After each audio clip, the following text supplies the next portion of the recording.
See college, ya. and I'm like, damn, I gotta get in the car and drive to fucking school. Like, I don't want to do this.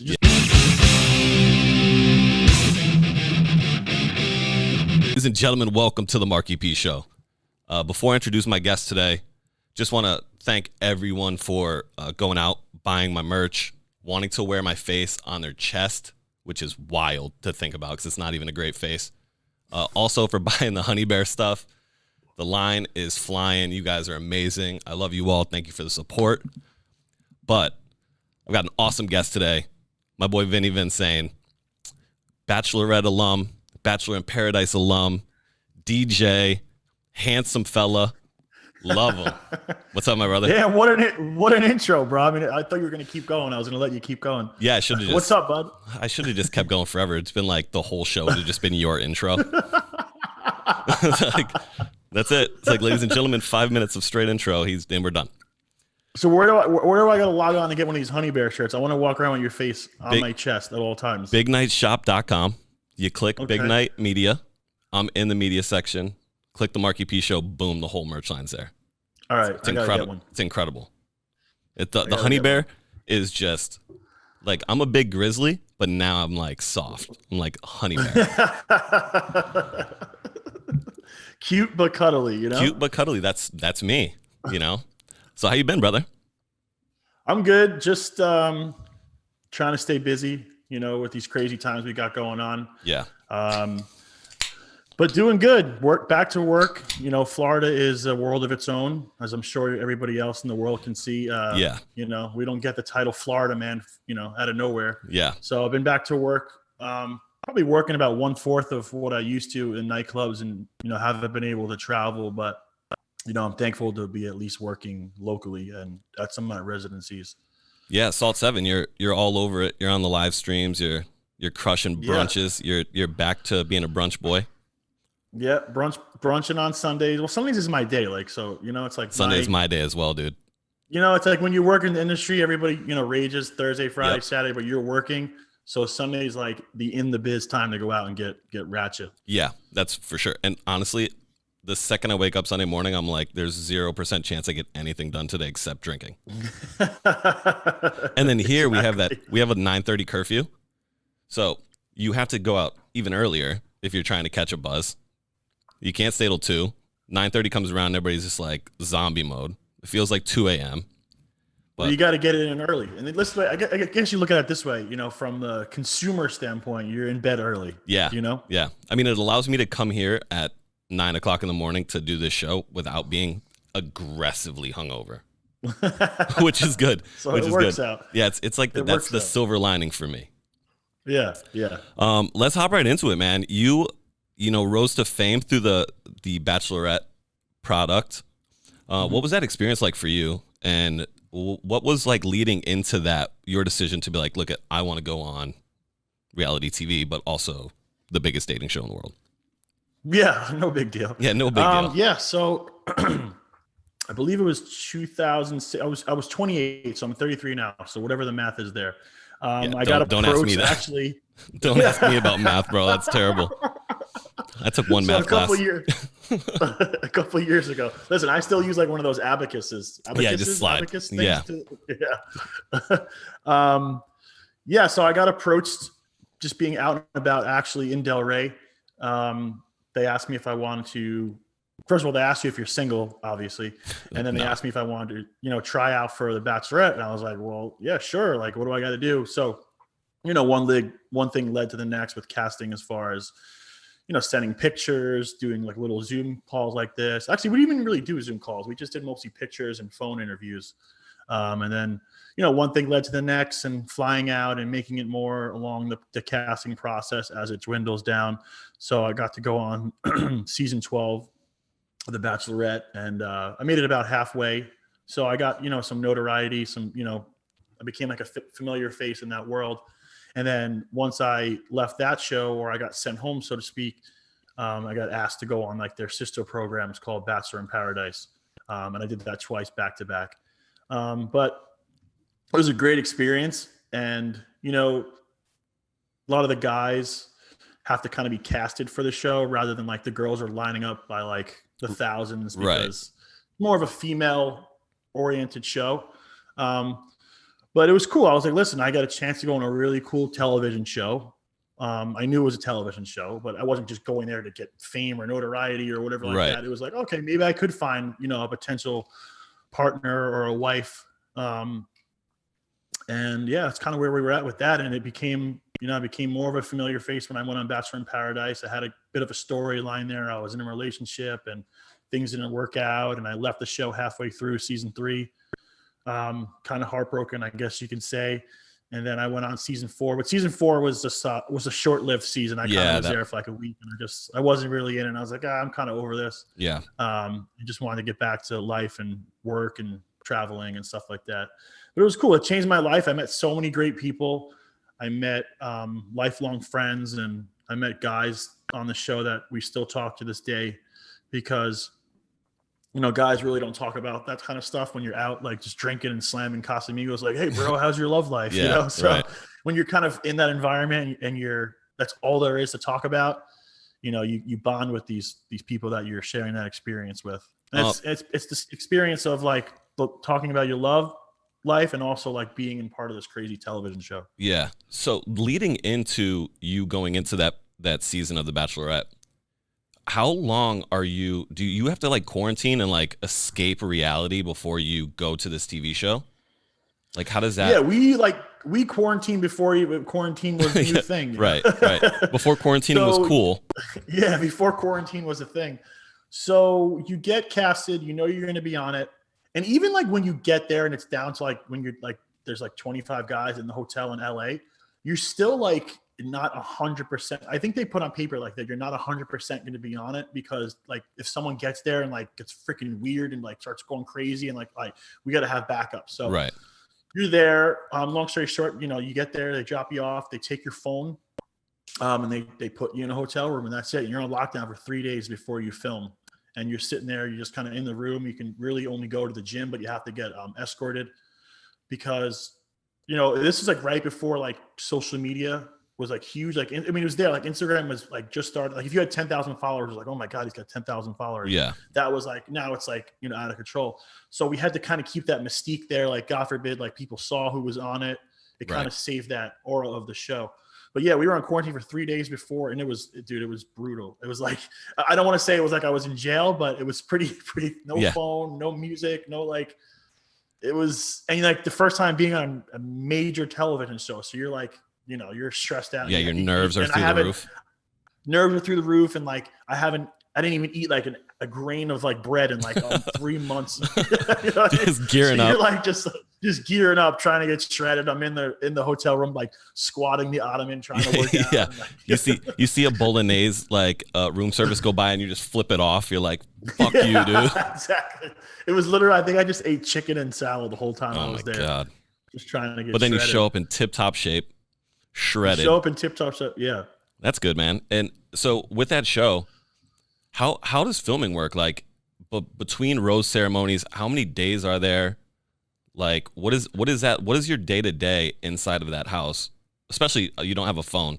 You're surrounded by a bunch of dudes. You have to get to know them, like you were saying earlier. Yeah. Like it or not, you have to get to know them. Yeah, like it or not, you're kind of in that environment, and you make it work. So like, I guess how it airs, every episode is like considered like a week, but like week in like Bachelorette times is really like 4 or 5 days. Okay. So like every fourth or fifth day, you're going to have like a rose ceremony or an elimination. It's a lot of downtime. People don't realize it. Obviously, when it's chopped up on television, it's 2 hours long, but that's 4 days of like the best situations filmed in 4 days. So a lot of downtime. A lot of the guys, from Nashville or from other cities where music is big, live music, and a lot of musicians come on the show and guys bring guitars. It's a lot of like kumbaya and sitting around and like broing out and eating. And, you don't drink as much as people think. Like, oh, what do you guys just sit around and drink all day? It's like, that was my next question. Do they throttle like how much you drink? Or are they like, look, you guys can drink 4 beers a day, or like you can drink 3 vodkas, like, and that's it? When I was on it, the first season 12, it really wasn't regulated. It was we had like a what's it called, a draft spout in the house. Yeah. So I mean, we could get drinks whenever we want, but as when I was on like season 4 of Paradise, it was kind of regulated. We had like a log because people were just overdoing it. Yeah, I mean, you're in paradise. You want to get fucked up. You're on TV. Yeah, you're in Mexico. You're in There's Mexico. girls and guys. Girls everywhere.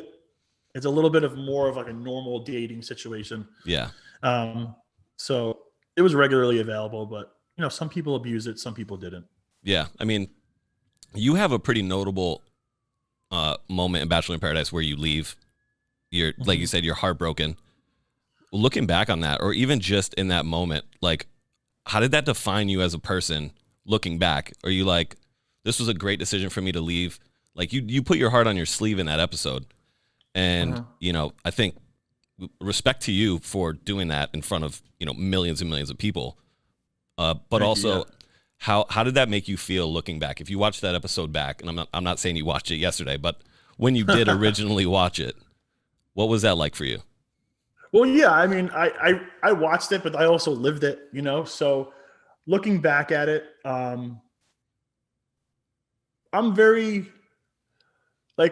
self-aware, and I know, you know, if I do this, this is going to happen. Right. So at the time I felt like that was the best thing. I've also learned looking back at it, and, you know, within my dating life, I've been titled a cliff diver, where I kind of go too hard, too fast. And I learned that going on $1 Million Matchmaker with Patty Stanger. You know, she said, you're a cliff diver. She's like, learn what's going under the hood. You know, don't go all in so fast. And I mean, to my defense, we're on a TV show where we're only there a month. So you do have to move kind of fast. Right. You know, every day is like a week. So, I mean, I definitely still stand by my decision to leave there. But looking back on it, maybe I should have stayed and kind of seen what else I could have, you know, gotten myself into, like as far as, you know, talking to somebody else.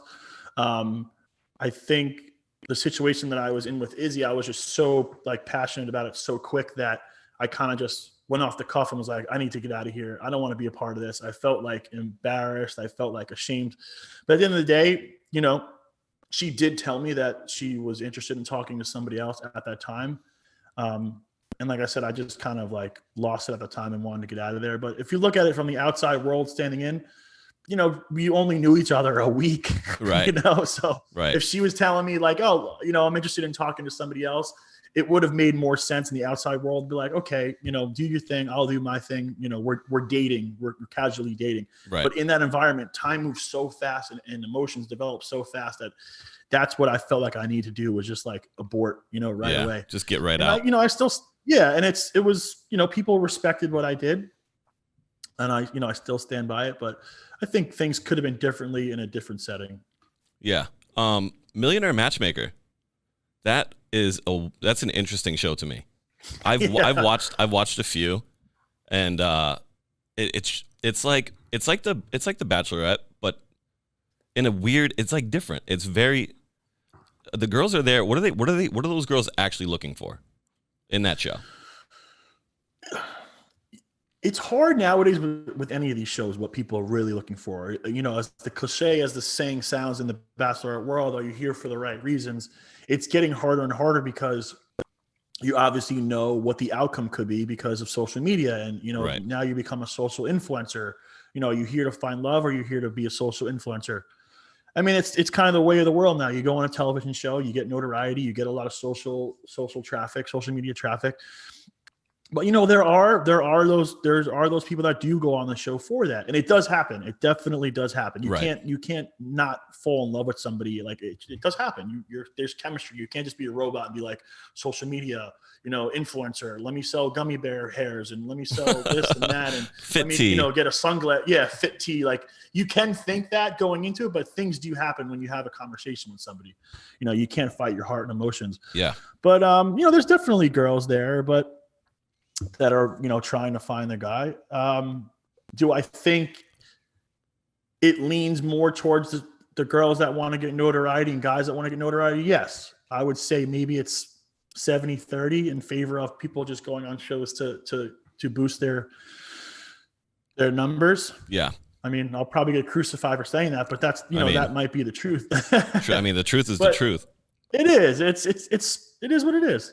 But Millionaire Matchmaker was cool because Patty, her and I became friends when I was on Bachelor in Paradise. She actually was like a guest speaker, like on one of like the After the Rose episodes where she came on and like kind of identified what was wrong with me in the dating world. But it was cool. That's got to be fun, right? Like, just have your personal life and your dating life picked apart. You're like, well, yeah, nice. Like I'm so vulnerable right now. Just excuse me, Mr. Cliff Diver. You need to back up a few feet. I was like, speaking of cliffs now. Yeah. So yeah, exactly.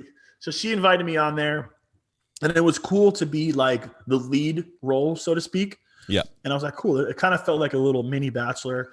And she picked girls. She does interview them, and she'll sift out those ones that want to be there just for fame or, to be on TV. And she did a good job. She picked a lot of girls that I was looking for, a lot of attributes that I was looking for. She picked a lot of people that kind of fell into that category. And, she became more of a friend. So it's almost like a friend helping a friend find something. Right. So it was definitely a cool experience. And I felt like I got to show a little bit more even who I was on that show as well. That's cool. I mean, it's also good to hear that show has actual real, like when you see it, it's like Millionaire Matchmaker. This show is going to be staged or something weird. So it's kind of cool to hear that, she treats you as a friend and trying to, get you back into dating with how she knows you as a person. Well, everything can be staged, I guess you could say. It is a production, it is a television show. Right. It's money. It's money, and it's about ratings. Listen, not to say that The Bachelorette doesn't cast people that aren't looking for love. It's just, I guess I felt in the situation that I was in with Millionaire Matchmaker, it was geared towards me. Right. When I was on The Bachelorette, it was geared towards the lead host, JoJo. Right. And then Paradise is just guys and girls. So they both cast accordingly.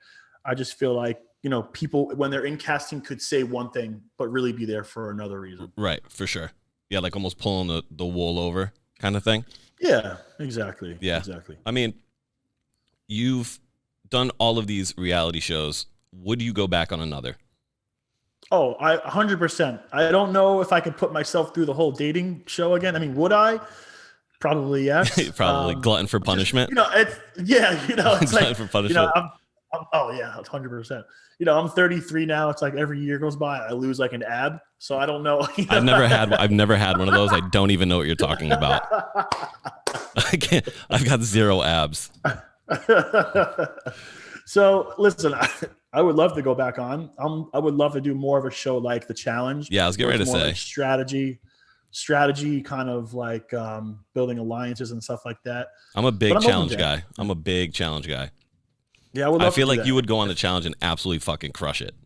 I would hope so. I just got to get back in the gym, more of a routine, but I would love to do something like that if that was, my next availability. So what are you watching for TV? Are you like, you still watch The Bachelor or Bachelorette as much as, you would post show, like closer to when you were off the show? Yeah, I watch it. I watch it frequently and routinely. It kind of was weird how things were set up, like schedule wise, with Corona and stuff like that. It was kind of like on like different days, but now it's back on Monday nights, and I like to watch it. And I'll tweet a couple things here and there, or post some stories on Instagram, and because the majority of my followers are people from Bachelor Nation, and they they like to hear like my input on it, or right. I'll say funny things on my Instagram story. Yeah, your Instagram is hilarious. It's hilarious. I try to get a little bit of traction with that, and it's cool to kind of keep that brand appeal there. That's awesome. Like you said, you're keeping your brand going, and in that you're also a DJ. How did you get into DJing?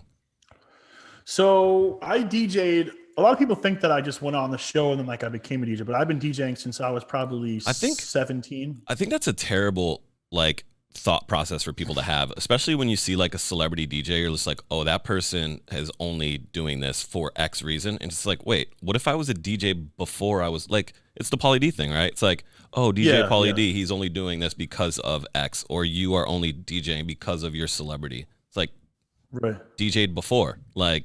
Right. 100%. Listen, people could say whatever they want, but yeah, I've been doing it before I went on the TV show. And I was also a barber too. So I would, I cut hair during the week, full time. I had a great clientele, and I was spinning on the weekends, Fridays and Saturdays. But when I went on the show, I think it was 2016. I think 15 or 16. When I went on the show, they put that as my job title, was a barber. And at that time, when I went on the show, I was kind of getting burnt out of doing both. Yeah. So when I came back home, I kind of just I didn't want to cut hair anymore. And I wanted to focus more on building, my DJ career, because going on the show opened a lot of doors for me, and I got to meet a lot of people, and, it was up to me to keep those doors open. I guess you can say, the 15 minutes of fame, but, I met a lot of great people. I got to travel to Boston, for instance. I got to meet all you guys, and, I kept those relationships going. I'm not just going to let it, being on a show open a door for me and then just ruin that relationship with people. Like, I wanted to keep that going and right. and keep those doors open and keep having fun and meeting new people. So that's what I thought that I did pretty good with, was keeping the relationships and everything going. So yeah, I forgot what you asked me, but when you started DJing, like how you got into it. Yeah. So I mean, like, literally I was cutting hair, and then I was going to college. I went to college for like 2 months. I went for like an hour, dude. I went for like a full hour. I went for like an hour, and I'm like, I was like, wow, the lunch here sucks. I'm out. Exactly. It was a community college, and I'm like, damn, I gotta get in the car and drive to fucking school. Like, I don't want to do this. It just wasn't for me. Same. I graduated high school. I had fun in high school. I got decent grades. I think I really passed more with my being charismatic with my teachers than being actual like a student on paper. That's fair. So I went to community college, and I played baseball there for a little bit. And I met a kid, a friend of mine still, DJ Trauma, his name Eddie. And he was a DJ, and I was like, oh, let me just come hang out and, watch you spin. And like, I started emceeing and just kind of like being the host of the party. Obviously, you know what an MC is. Yeah. And then that kind of led into, I was getting booked to MC like little college parties out in Long Island. And then I just kind of transitioned into, oh, well, I can MC while I DJ. And so that was probably at like 18 years old. I was like DJing in bars with like, like kind of like college bars with like dollar draft night. Dollar draft night. We used to do this place called Shamrocks on Thursdays. Oh, I already love this place. I already love it. Shamrocks, I already love it. Every place called Shamrocks, is just a complete shit show. Incredible. Dollar drafts, skunked beer, probably smells like old cigarettes inside. You're like, oh, here, let's do it. The pool table with the cigarette burns in it. Oh, it's gross. So yeah, shout out to Shamrocks. I don't even think it's still there. Yeah, my buddy Mark Cuddy and Max Collada used to run that. Shout out to them too. But yeah, I was like 18 years old. And shout out to my buddy Paulie Pizzuto, who got me in there. 18 years old, fucking not even allowed to be there, DJing. And that's really where it started. And then you got the itch, and you were just like, I can't stop. And then it just turned into just being up till 4 a.m. every weekend. To just working and being in nightlife, and then meeting the right people, and getting a little bit older and having a following that kind of adapted to like whatever the new clubs were. But yeah, I was in that scene since I was 18 years old. Marketing, I was going to colleges at 6 a.m. Not going to college, I was going just to college. Going to the colleges, but also handing out flyers and putting flyers on desks at 6 a.m. before the classes would open, and just trying to market our parties. And I learned that at an early age, like, about marketing. And like, if you really want your events to be successful, you gotta push it down people's throats. You do. Yeah. I do not miss flyering. I do not miss that side of promotion. It's the worst. The worst is when you hand somebody a flyer, they take it, they look at it, they throw it on the ground. You're like, yep. I mean, you could just hand that back to me so I could give it to someone else. Exactly. But instead, they just chuck it on the ground like a little frisbee. You're like, damn, bro. It's that old school. I just spent $100 on these, bro. Yeah. So if I see somebody now, I'll take one, because I was that guy. Just put it in your back pocket and just let that thing hang out. Yeah, it's old school, like guerrilla marketing. Like I had events that I still, last year I did an event called Jingle Jam in Boca Raton. And I was flyering cars every day. I'm like, well, I'm not too cool to do this. No. Because I have a blue check mark on Instagram. Like, I got to put my feet to the pavement and do the work. And I was flying cars, getting like security guys yelling at me. And I had to like take all the flyers out. I'm like, fuck this. I'm going to do it.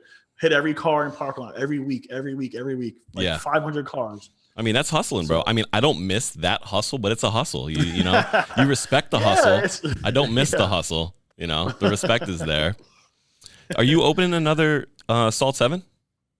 Is there another brunch there's a spot Salt 7. So I've been at the Delray location for, I think, about 7 years now. I think I was talking to somebody about 7 years, and they're opening location in Fort Lauderdale. So I've been kind of their entertainment DJ director there for like the last 8 years, 7 or 8 years. So it's my DJs, so to speak, my friends that DJ in there when I'm not there, and I handle all that side of things. But yeah, the new Fort Lauderdale location is going to be sick. Yeah, I mean, right on the water. The last one you had, I think, was pretty dope too, right? It was like, was there like a canal or like some sort of waterway, or wow, I can't speak, waterway right next to it? Well, that's the new one in Fort Lauderdale. There's right on the water. Yeah. So the one in Delray is in like, downtown area. You spun at the new Hard Rock, right? How is that? I did. I've done Dare, the big club Dare. That was like their major club where they have had like Zed and Tiesto and big guys. It was good. It was a cool vibe. It's outdoors. The Hard Rock's a good company to work for, and they do everything right. And the guys that run that manage the club, or the Morton brothers, good friends of mine, and they now they're doing like a rooftop club over there too because the big club's not open. Yeah, I mean, Miami. I wonder how Miami is going to be during Miami Music Week this year. Probably lots of pool parties. Miami is essentially. You guys don't have a curfew, right? Miami is a little bit different. So I'm considered Palm Beach County. I know Palm Beach County is a little bit different. I don't know what Miami is. I feel like Miami was like 12 on New Year's. I mean, I don't if they would even do it this year, because speaking of Miami Music Week, Vinny Vibe and I were supposed to do a big event at the W. We're gonna get Vinny Vibe on this show too. You're the people we're going to be a part of it, and we had a sick thing lined up, and this was like right when Corona, like we started hearing about what Corona was, and everybody thought it was because of Corona beers. Yeah, and then I didn't. Plug got pulled on that. I was drinking them Corona beers. So I honestly wouldn't be surprised if they don't even do that this year again. Yeah, I mean, what kind of restrictions do you guys have at your spot? Delray and a lot of South Florida and Palm Beach. It's kind of just walk with a mask in and out of places, and if you go to the bathroom, put a mask on. But anything else besides that, it's free range. It's wide open. It's a good thing or a bad thing. But Governor DeSantis knows that Florida is a big transient state with a lot of money comes into the state through tourists. Right. Everybody down here, it's all hospitality. At least where I live. Like where you guys live in Boston, you were in that industry. Yeah. So it's good that we get to work. It's unfortunate that when I go on my Instagram live or I post things that I get all these Karens saying put your mask on, and then when I'm DJing in a booth, I'm also 5 feet up in the air and then 6 feet away from people. So like I'm not going to DJ with a mask on where I can't breathe to begin with because I have a crooked nose. So it's like the nose looks fine, Vin. The hockey nose looks fine. Thanks. Congrats on your intramural beer league hockey championship, by the way. You like that, Dude, baby? Incredible, absolutely incredible. I was so excited to post that picture. Man of many talents. I put it on like my Hinge profile. I was like, I gotta throw this on the Hinge profile. Swipe right. Oh my God, he's a Stanley Cup player. Little do they know I'm the youngest one on the team, and the guys I play with are 45 and 55. You're just skating circles around them, scoring goals because they have zero moves. Yeah. Sneak it. I can't believe that you just let out the secret that you snuck into geriatric beer league hockey. I think they call you. I think you're called a sandbagger. I think that's what that's being called. I think you're a sandbagger. I played a lot when I was a kid, and I took some time off. And these old guys don't fuck around, bro. They're good, and they're not even really that old. They're like in their 50s, but I like it. One of them's gonna watch it, and you're gonna take a slash right. They're gonna watch this show, and you're gonna take a slash right to the wrists, and then you're gonna be screwed. I'm definitely getting a puck to the schnoz. Yeah, I mean, hey, if it fixes it, right? Yeah, exactly. What are your guilty pleasure songs to play when you're out? Or what's your guilty pleasure songs when you're home? Like you're by yourself, you're in the kitchen, you're doing some dance moves, you're doing some Yeah, I have such a wide variety. Obviously, being a DJ, you kind of have like a wide variety. And I was always like an open format guy, and I've done like mobile gigs where I've done anything from bar mitzvahs to, let's just say, like weird fetish parties. I've done it all. A fetish party. I've done it. You've done a fetish party. Like bondage, like weird... everybody's just wrapped up in leather and it's like asses. Oh chaps. Yeah, like a pool with like a baby pool with baby oil and just like weird shit going on. I've done. Did you see me? Was I there? Did you see me? Yeah, you were there. Okay, I was there. You were the big teddy bear wrapped in wrapped in cellophane and honey. Oh my god, that sounds gross, vile, man. Fetish parties. Vinny Vinsane will do your fetish parties for you. Anything. I mean, I might have stepped back from doing that now, but I've done a lot of weird events. I'm more picky now. More selective. You're like, I'll only work in a nightclub now. No dildos. Bar mitzvah, maybe. Dildos ain't gonna happen. Maybe. I guess guilty pleasures around the house. I like to listen to like Frank Sinatra, kind of just chill. I like Sam Hunt. What's a song that you know that if your friends heard you listening to, they'd be like, bro? Holy shit! I've got mine, and it's not that my friends would be mad about it, but I love musicals. Really, The Greatest Showman with Hugh Jackman and Zac Efron. I've seen it, but I've never I've seen like the previews for it. I've never watched the whole thing. Incredible album. It's flames. My friend Caleb likes all that stuff, and he always plays like there's a song where it goes, ah! Yeah, that's the lead in. That's the lead in, bro. Yeah. So we'll all be sleeping, and he'll put that on and just blast it through the house. The best. Everybody up, and he just goes, ah! Yeah, and then it's like this loud like noise that just bass hits really hard. It's like boom, and you're like boom, boom. You're like, yeah, I'm ready. I'm ready for the day. That's the intro. I'm trying to think if I have anything like that. I really don't have anything like that. I'm sure, I'm so bad on the spot with stuff. You're probably listening to like the B-52s. You're probably listening to something weird. I like all that stuff when it comes on. I kind of, you know what it is? When I hear like old school, it's nothing like a musical type stuff, but I like old school like disco, like John Travolta type stuff. Like the Bee Gees hit. The Bee Gees. I love shit like that. You know, it just brings you start thinking of clubs like in the 80s that were just like so like carefree and no one worried about status and there was no cell phones and people just partied to party. Can you imagine that? Can you actually imagine being in a situation where you're there with your friends? You live in the moment. You're just there. The only person you can talk to is the person you came with. It's like I can't scroll Instagram. Right. You couldn't call an Uber. You had to be with your friends. If one person left, you thought they died. You couldn't talk to them. Yep. It's like Fred's sleeping in the front yard. You're like, okay, we'll leave him there.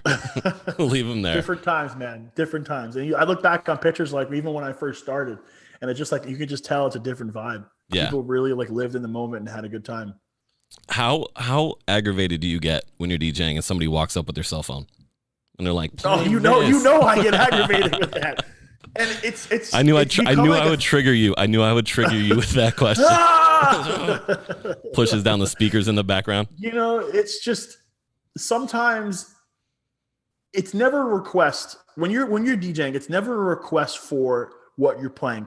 The people that feel entitled to ask you for a song are annoying as fuck because they know what they're going to ask you is not what you're playing. So, for instance, if I'm playing let's say EDM, the person that's going to come up to me, I know they're not going to show me an EDM song. Right. They're going to show me. Because you could mix that in.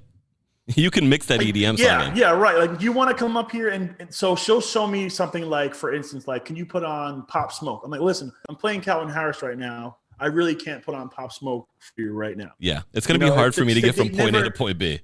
Yeah, I'm going from 130 BPM song to 70. I can, and nor, do I want to play that right now? If you ask me if I'm playing Calvin Harris and we're at a 130 BPM, why can't you ask me for another EDM song? It's always the opposite. So that's why I get so triggered from it because it's never in the realm of what I do. And then just shoving your phone in my fucking face.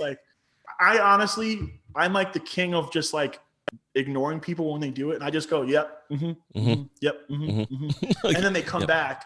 And I'll tell you what the worst situation is to be in is I don't like to take tips for songs. If someone's going to give me a tip, it's here, you're doing great, take the tip. But if you're can you put on Pop Smoke right now? Listen, I love Pop Smoke, by the way. I'm just saying. If you put on Pop Smoke right now, here's $20, right?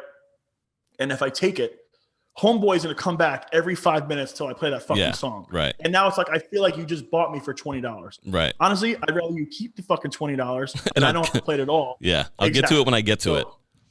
I've gotten to like almost fist fights with people at clubs. I'm like, bro, you just give me $20. Just keep it. I'm not going to play it. How about we just settle it that way? You know what your new move should be on your Instagram? When somebody walks up and hands the phone out and they push it into your face, you should just wink at them. You know how triggered you're going to make somebody if you just give them a little wink, ding. Yeah. And then usually, I put them on blast. You do, times, but sometimes I would just take the phone and put it in my pocket, and they just get so confused. It's like, that's a vibe. That's a vibe too. I just took your cell phone. That's what you get. You deserve that one. Yep. I was looking through my phone the other day because we're gonna put up thumbnails or whatever, and for the show. And I was looking for a picture of you, and there's pictures that you and I have together, right? You're chugging a bottle of 42. At Tiki Beach. At Tiki Beach. Yep. That picture pops up on mine a lot. And that's how we met too. You handed me a shot. You go, "Hey, beard guy," and I was just like, "You're my boy. I like this. I like this already. We're off to a hot start." And then we became boys right after that. So listen, the tequila does a lot of weird stuff. 1942 makes friends. So I was looking through, like, see if we had pictures together for the thumbnail, and I go through and there's a video of you and I in the seaport playing this fucking musical thing. Like, it was like, I don't even know what to call it. It was like a big giant xylophone. Really? Where was it? Dude, it was right outside of right in the seaport, right outside of Lolita. Remember you met me before we went to Nelly that night. Yep. But we got drunk at Lolita. Well, we also got drunk at the place beforehand. But we saw this thing and we both just look at it, and it's you and I just playing the xylophone thing. It was outside. Yeah, it was outside. I remember. And I started dying. That makes good. Yeah, I meant to send you that video because we're in. It looks like we belong to a xylophone band, like a live outdoor xylophone band. And then we go to Nelly. Man, that might be the next thing. And then we just go to Nelly. One extreme to the next. Live xylophone right into Nelly. How's the sunglass industry treating you, brother? It's good. So, being a DJ and being an entrepreneur, and I've always had like the business mindset of, like I said, marketing and coming up with concepts and making my own flyers. So over quarantine, I got into like watching YouTube videos on like e-commerce and drop shipping and stuff like that. So I was like, all right, let me think of stuff that like I know that I spend a lot of money on. So I was like, let me try like a sunglass company. So I started Sobe Shades over quarantine, kind of kept me busy, kept my mind off of the obvious. It's been going good. I've had a lot of great feedback. Thank God we've had a lot of good. I say we, like I have 6 people. It's just you. So we. I have one marketing girl, so I do have somewhat of a team. She handles like the social media and reaching out to influencers and sending product and swag to people. But it's been good. I'm very passionate about it. I'm going to take that to the next step. I just moved into a new house, so once I get situated. Yeah, congrats on that, by the way. Thank you. Yeah. Once I get situated into that, I'm going to take it, full steam to the next level. So it's e-commerce, and with e-commerce, it's all about numbers. And when I say numbers, it means like who you can be in front of the most and being around people that buy that product and targeting ads towards certain people. Because at the end of the day, there's thousands of sunglass companies. There's thousands of jewelry companies. There's so much of everything nowadays. Everything is oversaturated. There's a lot of podcasts, so you have to kind of just be. I'm the best podcast. I'm the best podcast. Of course, ever. I mean, this is why we're only fucking with each other. This is the best and the best. The best and the best, baby. So just oversaturating the marketing and getting it out there has been working for me. So Sobe Shades. Yeah, it's been fun. Big shout out. Yeah, man, you gotta drop ship me some. Got to drop ship. I like that. What else you got going on in your life, brother? Before we wrap this thing up. That's pretty much it. Working on the e-com, staying busy, shaking hands and kissing babies. I'm actually going to get my podcast up and running. And I know a guest you can have on it if you need one. It's a bearded guy. He likes to wear flannel. Yeah, I know. 100%. 100%. I'm revamping it. My podcast, when I first came out, was, I was getting a lot of people, influencers and TV personalities on it, which I'm going to do again, but I'm actually going to gear it more towards what I feel like is very popular right now. And I'm going to, have couple female guests in there, and I think we're going to talk more about relationships. Might get X-rated. We might talk about dating advice and sex advice. Okay. And I feel like that's a big heavy hitter right now. That is a heavy hitter.